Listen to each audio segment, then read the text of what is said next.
وہ بالکل میرے قریب سے گزر گئی۔ میرے تمام جسم میں سنسنی پھیل گئی۔ ویسے تو اس کا بے حد حسین چہرہ، اس کی بے حد خوبصورت مگر سرد نیلی آنکھیں، اس کا پورا سراپا کسی کو بھی ٹھٹکا سکتا تھا، مگر میرے رون گٹھے کھڑے ہونے کی وجہ صرف اس کا سراپا ہی نہیں بلکہ اس کے گلے میں پہنا ہوا بے حد و بیش قیمت ڈائمنڈ کا لاکٹ تھا۔ زیور کو پہچاننے میں مجھے کبھی دقت نہیں ہوتی، میں ایک نظر میں ہی اس کی مالیت کو جانچ لیتا ہوں، کوئی بڑے سے بڑا جوہری بھی اس معاملے میں میرا مقابلہ نہیں کر سکتا، اور وہ تو لگتا تھا پورے زیورات کی دکان کی مالک ہے۔ جب بھی راکتی تھی کوئی نہ کوئی شاہکار پہنے ہوتی تھی، مگر وہ کون؟ تحریری میں آپ کو شروع سے بتاتا ہوں، میرا نام رونی ہے۔ اب آپ کہیں گے یہ کیا نام ہوا؟ اصل میں میرا پورا نام رونالڈو ہے، جس کو میرے دوستوں اور میرے پیشے نے رونی کر دیا ہے۔ اس ٹاؤن میں مجھے آئے ہوئے چند ماہ ہوئے ہیں۔ یہاں آنے کی وجہ؟ جی ہاں، میرا پیشہ، میرا روزگار۔ وہ کیا ہے؟ چلی آگے چلی۔ ہاں، میں ذکر کر رہا تھا اس خاموش مزاج حسینہ کا جس کو لوگ مسز پارکر کہتے ہیں۔ وہ ایک انتہائی خوبصورت مگر بے حد اولڈ فیشن عورت ہے۔ اس کے شوہر کو میرے ہوئے عرصہ ہو گیا ہے، شاید اس لیے وہ بالکل خاموش ہو گئی ہے۔ وہ مجھے اکثر ٹاؤن میں گروسری شاپ سے نکلتے ہوئے دکھت، کبھی کبھی اس کے ساتھ اس کی کم عمر بیٹی بھی ہوتی تھی۔ دونوں ماں بیٹیاں بلا کی حسین اور بلا کی بد لباس تھیں، انتہائی بے رنگ لمبے پارانے فیشن کے گاؤن میں اپنے آپ کو ڈھانپے، کبھی کبھی شاید موڈ بدلنے کو ایک ایٹ بھی پہنے ہوئے ہوتے تھیں۔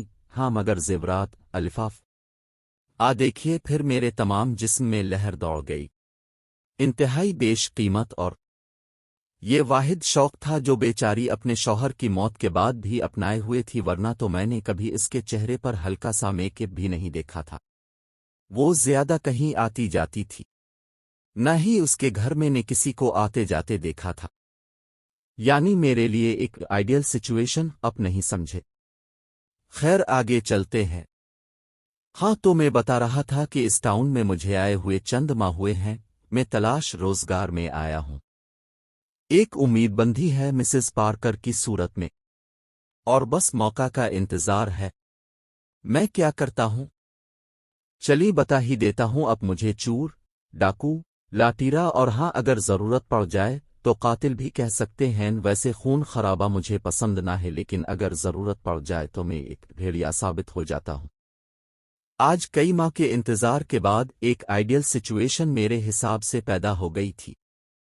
سخت سردی اور پھر صبح سے ہونے والی بارش، تمام ٹاؤن کے لوگ شام سے اپنے اپنے گھروں میں بند تھے، گلیوں میں تاریکی اور خاموشی تھی۔ میں نے اپنی رین جیکٹ کے اندر ریوالور کو محسوس کیا، اپنے چہرے کو مفلر سے لپیٹا اور آہستہ سے گھر سے باہر نکل آیا۔ میرے توقع کے عین مطابق راستہ بالکل سنسان تھا۔ مسز پارکر کے بیش قیمت زیورات، الفاف، میرے منہ میں پانی بھر آیا۔ کم از کم 1 سال تو ٹھاٹھ سے گزر جاتا، پھر کوئی نئی جگہ، نیا شکار، اسی طرح سے ہوتا ہی رہا تھا۔ میں نے مسز پارکر کے عالیشان مگر بے حد پارانے طرز کے بنگلے کے دروازے پر دستک دی۔ تیز بارش سے شاید ڈور بیل خراب ہو گئی تھی۔ میری توقع کے خلاف اس نے فورائے دروازہ کھول دیا۔ وہ دراصل، میں نے کھنکھارے کر کہا، میرا فون بارش میں ڈیڈ ہو گیا ہے، مجھے ایک ارجنٹ فون کال کرنی ہے، کیا میں آپ کا فون استعمال کر سکتا ہوں؟ وہ چند لمحے مجھے اپنی سرد آنکھوں سے گھورتی رہی، پھر جیسے کسی فیصلے پر پہنچ گئی۔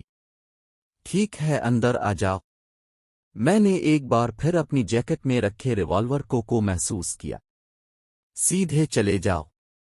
کوریڈور کے اینڈ میں فون موجود ہے۔ میں نے اپنے عقب میں دروازہ بند ہونے کی آواز سانی۔ مسز پارکر دروازہ بند کر کے ماڑ اور آج اس کی سرد آنکھیں خاموش نہیں تھیں، ان میں کسی بدرو کی وحشت تھی۔ اس کے باریک لبوں پر ایک شیطانی مکرو مسکراہٹ ناچ رہی تھی۔ ٹاؤن سے چند میلوں کے فاصلے پر کھیتوں میں ایک نوجوان کی کٹی پھٹی لاش ملی ہے۔ لاش کے تمام جسم پر بھیڑیے کے ناخن کے نشان ہیں۔ یہ چند مہینوں میں رونما ہونے والا تیسرا واقعہ ہے۔ نوجوان کو رونالڈو نامی چور کے حیثیت سے شناخت کر لیا گیا ہے، تاہم موت کی وجہ سامنے نہیں آئی ہے کیونکہ اس علاقے میں بھیڑیے نہیں پائے جاتے ہیں۔